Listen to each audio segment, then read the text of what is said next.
Friends, നമുക്ക് വിഷു അല്ലേ വരുന്നത്. ഒരു വിഷുക്കഞ്ഞി ആയാലോ? വിഷുവിന് എല്ലാവർക്കും ഉണ്ടാക്കി കഴിക്കാൻ വേണ്ടിയിട്ട് നമുക്ക് ഇന്ന് വിഷുക്കഞ്ഞി റെഡിയാക്കാം. അപ്പോ ഇത് കണ്ടിട്ട് എല്ലാരും വിഷുവിന്റെ അന്ന് വിഷുക്കഞ്ഞി ഉണ്ടാക്കി കഴിക്കുക. അതുകൊണ്ടാണ് വിഷുക്കഞ്ഞി നേരത്തെ പറയുന്നത്. അപ്പോ എല്ലാ സ്ഥലത്തും വിഷുക്കഞ്ഞി അല്ല, ചില സ്ഥലങ്ങളിൽ വിഷുക്കട്ടയാണ്. അപ്പൊ ഇവിടെയൊക്കെ എപ്പോഴും വിഷുക്കഞ്ഞിയാണ് കേട്ടോ. പായസം ഉണ്ടാവും, ഒപ്പം വിഷുക്കഞ്ഞി ഉണ്ടാവും. വിഷുക്കഞ്ഞി നമുക്ക് വിഷുവിന്റെ അന്ന് മാത്രം ഉണ്ടാക്കാറുള്ളൂ. ആ വിഷുവിന്റെ അന്ന് മാത്രം കിട്ടുന്ന ഒരു കാര്യം ആയതുകൊണ്ട് തന്നെ അതിന് നല്ലൊരു ടേസ്റ്റുമാണ്. വർഷത്തിൽ ഒരിക്കലല്ലേ നമ്മൾ ഉണ്ടാക്കുള്ളൂ. 2 ദിവസമൊക്കെ വെച്ചിട്ട് കഴിക്കാം. പക്ഷെ ആ വിഷുവിന്റെ അന്ന് നമ്മൾ പ്രത്യേകമായിട്ട് കാത്തിരിക്കുന്ന ഒരു വിഭവമാണ് വിഷുക്കഞ്ഞി എന്ന് പറഞ്ഞിട്ടുണ്ടെങ്കിൽ. നല്ല ടേസ്റ്റുമാണ്.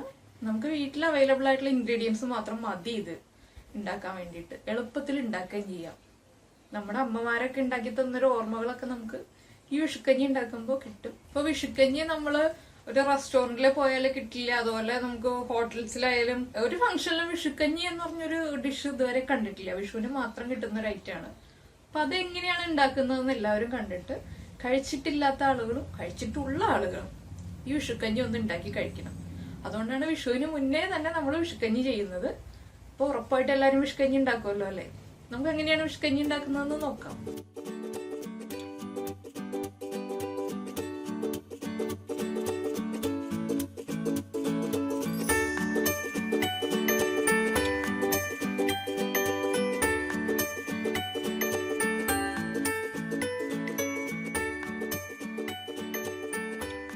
വിഷുക്കഞ്ഞി ഉണ്ടാക്കാൻ ആവശ്യമായിട്ടുള്ള ഇൻഗ്രീഡിയൻസ് നോക്കാം.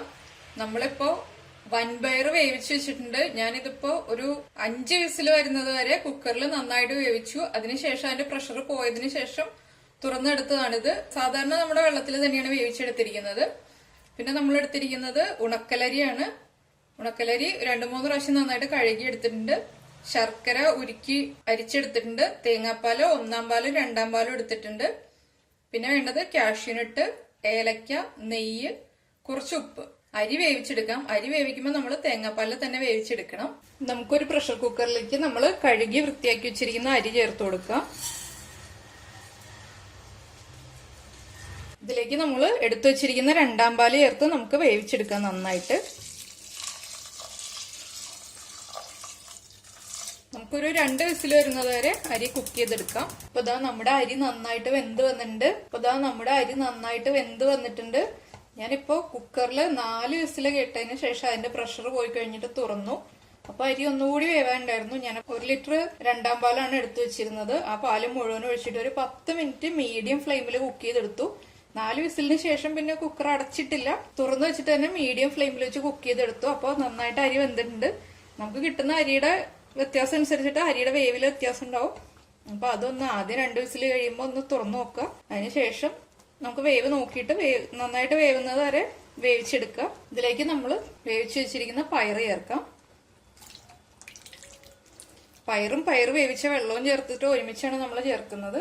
ഫ്ലെയിം കൂട്ടി വെക്കാം. ഇതിപ്പോ നമ്മള് വിഷുക്കഞ്ഞി ശർക്കര ചേർത്തിട്ടാണ് ഉണ്ടാക്കുന്നത്. അപ്പൊ മധുരം ഒന്ന് ബാലൻസ് ചെയ്യാൻ വേണ്ടിയിട്ട് നമുക്ക് കുറച്ച് ഉപ്പ് ചേർത്ത് കൊടുക്കാം.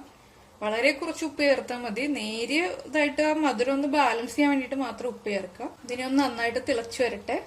അപ്പൊ ഇതാ ഞാൻ നമ്മുടെ വിഷുക്കഞ്ഞി കുക്കറിൽ കൊള്ളില്ല, അതുകൊണ്ട് ഞാൻ ഇത്തിരി വലിയ പാത്രത്തിലേക്ക് മാറ്റിയിട്ടുണ്ട്. എന്നുവെച്ചാൽ പയറും അരിയും തേങ്ങാപ്പാലും എല്ലാം കൂടെ ആയപ്പോൾ തന്നെ കുക്കർ നിറഞ്ഞു.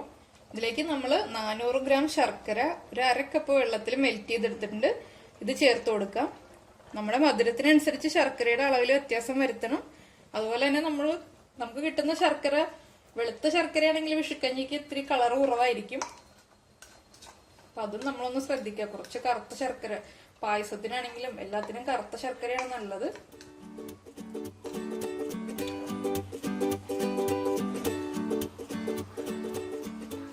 പയറും കൂടി ചേർത്ത് കഴിയുമ്പോൾ വേഗം തന്നെ കുറുകും. അതുകൊണ്ട് പയറ് ചേർത്തിട്ട് അധിക സമയം വൈകുന്നതിന് മുന്നേ തന്നെ നമ്മൾ ശർക്കര ആഡ് ചെയ്ത് കൊടുക്കണം.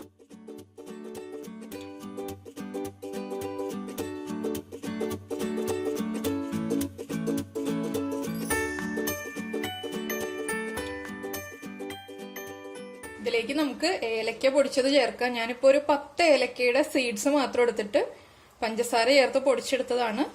ഏലക്കയുടെ അളവ് നമ്മുടെ ഇഷ്ടത്തിനനുസരിച്ചിട്ട് നമുക്ക് കൂട്ടുക കുറയ്ക്കുകയോ ചെയ്യാം. എനിക്ക് ഏലക്ക കൂടുതൽ ഇഷ്ടമായതുകൊണ്ട് ഞാൻ കൂടുതൽ ചേർക്കുന്നേ ഉള്ളൂ. സാധാരണ ഈ ഒരു ക്വാണ്ടിറ്റിക്കൊക്കെ ഒരു 8 ഏലക്ക ചേർത്താലും മതി. ഏലക്കയുടെ തൊലി എടുക്കാതിരിക്കുന്നതാണ് നല്ലത്. അപ്പൊ നമ്മൾ ഇടയ്ക്ക് കടിക്കുക ഒരു ബുദ്ധിമുട്ട് വരും. അപ്പൊ നമ്മൾ അതിന്റെ സീഡ്സ് മാത്രം എടുത്തിട്ട് വേഗം പൊടിയാൻ വേണ്ടിയിട്ട് മിക്സിയിൽ കുറച്ച് പഞ്ചസാര ചേർത്തിട്ട് പൊടിച്ചെടുക്കുകയാണെങ്കിൽ നമുക്ക് വേഗം തന്നെ പൊടിച്ചെടുക്കാനും എളുപ്പമായിരിക്കും. സാധാരണ ഇവിടെ വിഷുവിന് മാത്രമേ വിഷുക്കഞ്ഞി ഉണ്ടാക്കാറുള്ളൂ കേട്ടോ. എന്താന്ന് വെച്ചാൽ അമ്മയാണ് വിഷുക്കഞ്ഞിയുടെ ആള്, ഞാനല്ല. അമ്മ വിഷുവിന്റെ അന്ന് മാത്രം രാവിലെ റെഡിയാക്കുന്ന ഒരു ഐറ്റമാണ് വിഷുക്കഞ്ഞി എന്ന് പറഞ്ഞ ഒരു സ്പെഷ്യൽ ഡിഷ് എന്ന് പറഞ്ഞ പോലെ. വിഷുവിന്റെ അന്ന് രാവിലെ ചായയും പലഹാരമൊക്കെ ആവണതിന് മുന്നേ തന്നെ വിഷുക്കഞ്ഞി റെഡി ആയിരിക്കും. പക്ഷെ അത് വിഷുവിന് മാത്രം എന്താ ഉണ്ടാക്കണേന്ന് എനിക്കൊരു പിടിയില്ല. ഇടയ്ക്കിടയ്ക്ക് ഉണ്ടാക്കി കഴിക്കാവുന്നതേ ഉള്ളൂ. പക്ഷെ വിഷുവിന്റെ അന്ന് മാത്രമേ ഉണ്ടാവാറുള്ളൂ. എളുപ്പമല്ലേ ഉണ്ടാക്കാൻ. അപ്പൊ എല്ലാവർക്കും ഇടയ്ക്കിടയ്ക്ക് ഉണ്ടാക്കി കഴിക്കാം കേട്ടോ. വിഷുവിന്റെ അന്ന് മാത്രം കഴിക്കണമെന്നൊന്നുമില്ല, നമുക്ക് ഇടയ്ക്ക് കഴിക്കണം എന്ന് തോന്നുമ്പോഴൊക്കെ ഉണ്ടാക്കി കഴിക്കാവുന്നതാണ്.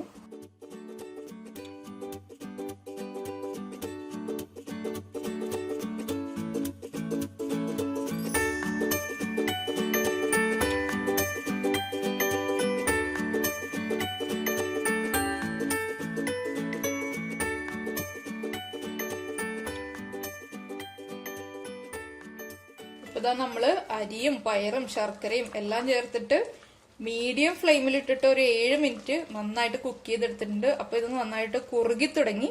ഈ ഒരു പരുവത്തിലാവുമ്പോ ഇത്ര കുറുകിയാൽ മതി. ഇനി ഇതിൽ കുറുകി പോയി കഴിഞ്ഞിട്ടുണ്ടെങ്കിൽ കട്ടയായി പോകും നമ്മുടെ വിഷുക്കഞ്ഞി. ആ കട്ടയായി പോകുന്നതിന് മുൻപേ തന്നെ ഈ ഒരു പരുവത്തിലാവുമ്പോൾ നമുക്ക് ഫ്ലെയിം ഓഫ് ചെയ്യാം. ഫ്ലെയിം ഓഫ് ചെയ്തതിന് ശേഷം മാത്രം നമ്മൾ 1-ാം പാല് ചേർക്കുക. ആദ്യമേ തന്നെ 1-ാം പാല് ചേർത്തിട്ട് വീണ്ടും തിളപ്പിക്കരുത്. നമ്മൾ 1-ാം പാല് പിരിഞ്ഞു പോവും. ഏതിപ്പോ നമ്മൾ പായസത്തിലായാലും ഏത് കറിയിലായാലും 1-ാം പാല് ചേർത്തിട്ട് തിളപ്പിക്കരുത്. 1-ാം പാല് ചേർക്കുന്ന ഒരു ഡിഷ് നമ്മൾ 1-ാം പാല് ചേർത്തതിന് ശേഷം തിളപ്പിക്കാൻ പാടില്ല. ഫ്ലെയിം ഓഫ് ചെയ്തതിന് ശേഷം മാത്രം 1-ാം പാല് ചേർക്കുക. ഇപ്പൊ ഞാനിവിടെ ഒരു ഗ്ലാസ് 1-ാം പാല് എടുത്തു വെച്ചിട്ടുണ്ട്. ഇതിന്റെ പകുതിയെ ഞാൻ ചേർക്കുന്നുള്ളൂ.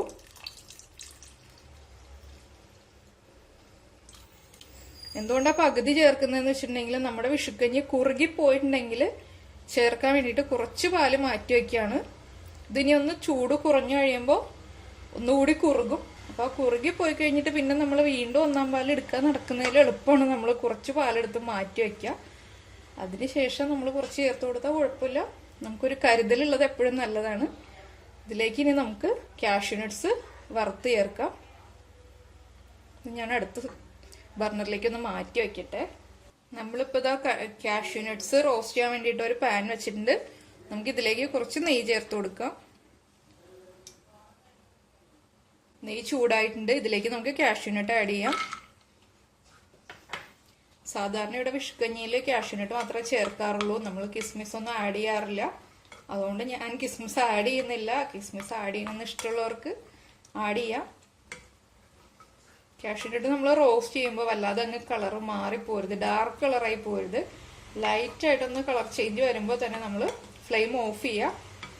പിന്നെ നെയ്യുടെ ചൂടുകൊണ്ട് തന്നെ ഒന്നും കൂടി അത് കളർ ചേഞ്ച് ആയി വരും.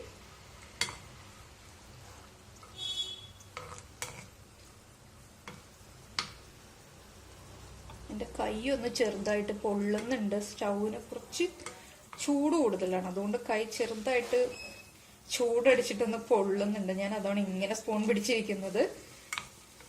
അല്ലെങ്കിൽ വലിയ സ്പൂൺ എടുക്കണം. എനിക്കിപ്പോൾ വലിയ സ്പൂൺ എടുക്കാൻ മടിയായിട്ട് ഞാനിപ്പോൾ ഇതന്നെ കൊണ്ട് ചെയ്യണേ. എല്ലാവരും കാഷ്യൂ നട്ടൊക്കെ റോസ്റ്റ് ചെയ്യുമ്പോൾ കുറച്ച് വലിയ സ്പൂണൊക്കെ എടുത്തിട്ട് റോസ്റ്റ് ചെയ്യുക. കൈയൊന്നും പൊള്ളിക്കണ്ട. ഇതാ നമ്മുടെ കാഷ്യൂ നട്ടിന്റെ കളറൊക്കെ ചേഞ്ച് ആയി തുടങ്ങി. ഒന്നുകൂടി ചേഞ്ച് ആയി കഴിയുമ്പോൾ നമുക്ക് ഫ്ലെയിം ഓഫ് ചെയ്യാം.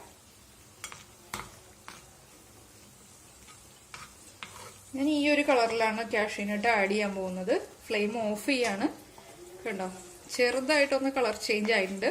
വല്ലാതെ അങ്ങ് ബ്രൗൺ ആയിട്ടില്ല. ഇത് നമുക്കിനി നമ്മൾ റെഡിയാക്കി വെച്ച വിഷുക്കഞ്ഞിയിലേക്ക് ആഡ് ചെയ്ത് കൊടുക്കാം.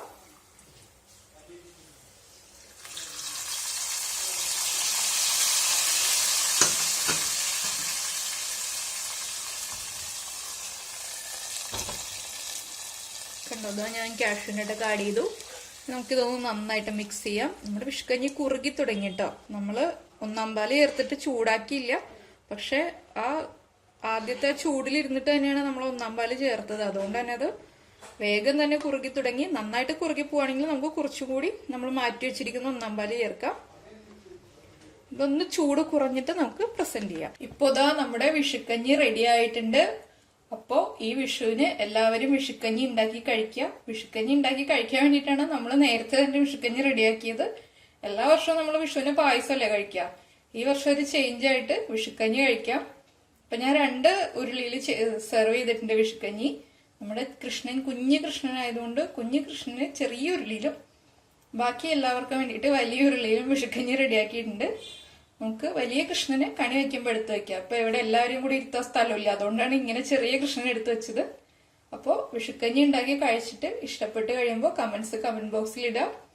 നമുക്ക് അടുത്ത ഡിഷുമായിട്ട് അടുത്ത ദിവസം കാണാം. ബൈ.